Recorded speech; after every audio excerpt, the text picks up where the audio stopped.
was born in Paradise in 1861. Paradise, Northumberland, Newcastle and Tyne.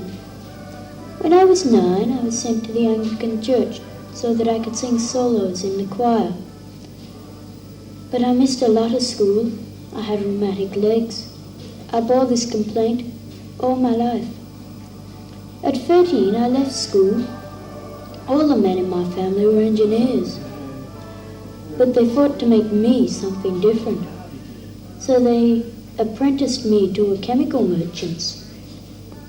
But I wanted to be an engineer, and the top one in Europe. My destiny, however, lay far from Europe. But not just yet. Then, at the age of 21, and able to make my own decisions, I got my wish. I was sent on engineering contracts all over Europe, as they indentured me to John Coates, my uncle, an engineer in London. But Uncle John was more than an engineer. He also loved politics. We've done it. They've just declared Goldsmith elected. And he can thank you and me for it. I thought you'd be delighted. Oh, I think he'll do very well in the House of Commons. But my dear uncle, for the past 8 months, I have traipsed around nearly every polling booth and street corner in the electorate. And loved every minute of it. Well, I have enjoyed some of it. But I've also found that you're sometimes called upon to do, well, shady things. Things I won't stoop to. Anyway, Goldsmith can now join Gladstone. And you and I can get back to business. Indeed, sir. And my business, 10 minutes from now, will be at a rehearsal of the Messiah. I think if there were a performance of the Messiah in Siberia, you'd be numbered among the baritones. And indeed, sir, that may indeed be a means by which I can get you to Melbourne. Melbourne? The colonies? You see, he'd heard about the opportunities, and he'd made arrangements to set up an engineering firm. But I was not ready for the other side of the world. So Uncle John set off without me, even though I was by now, in fact, his partner. Oh, I knew the colonies wouldn't compare with Europe. As it turned out, I had underestimated both the colonies and Uncle John, and he cabled me a year later to join him for 12 months.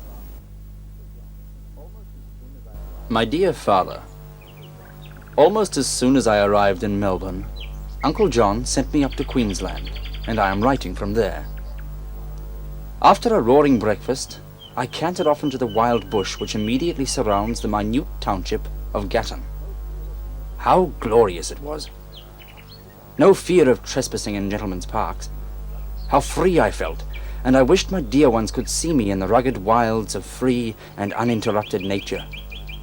I would not exchange positions with any crowned head of Europe. I am enclosing some snapshots of these colonies. I've travelled over more of Queensland. Gold fever, which had Victoria in its grip 20 years ago, is now at its height at Charters Towers and Mount Morgan, and I was sorely tempted by several gentlemen to embark on prospecting, but I refrained. Each man should stick to his trade. In Melbourne, cricket, football, very hot work, and tennis are universally played, and the bay excursions are crowded almost every day. Racing has become a fashion, and there is horse racing every week in some part of the colony. There is unemployment in Sydney, over 1,500 men asking the government for work. But in Victoria the men are, on the whole, well employed. But the position of the working man is intricate, and a crisis is bound to come. I approve of the 8-hour day. 8 hours this weather is quite enough, I grant, for anyone. But here it is impossible to hurry men on, as at home, and sharpen them up, for if one tries it, they stop work. But I am looking forward to getting down to work in Melbourne, and I shall have to find somewhere to live.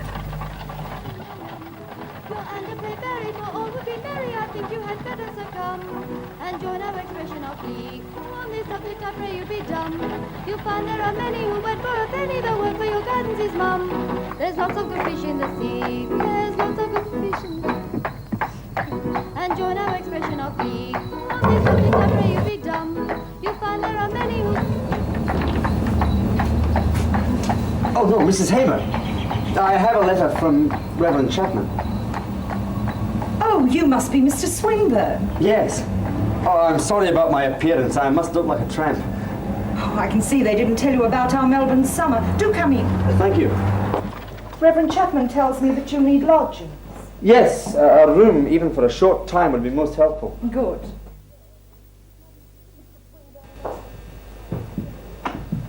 Mr. Swinburne, may I introduce my daughter Ethel? How do you do, Mr. Swinburne? George. Mr. Swinburne will be staying with us for a time. Gilbert and Selwyn. Oh, yes, I love it. I saw the whole season when I was in London. That must have been marvellous. You can bring your things up to The Mikado was incredible. This one is my favourite. up to the room.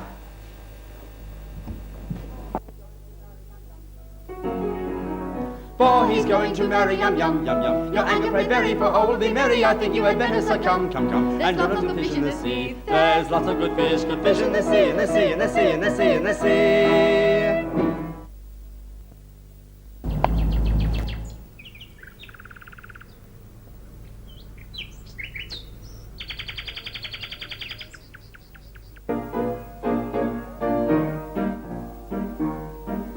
Oh, Ethel Hamer, I want you to marry me. Your beauty's all I see. You make my spirits fly. George Swinburne, yes, I will. I want to marry you. I love you dearly do, and surely will until the whole world stands still.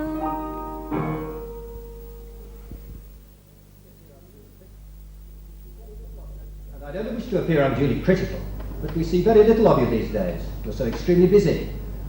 But what Ethel and the babies think about it, I don't know. Yes, Uncle, but what are you driving at? Well, look what's happened in recent years.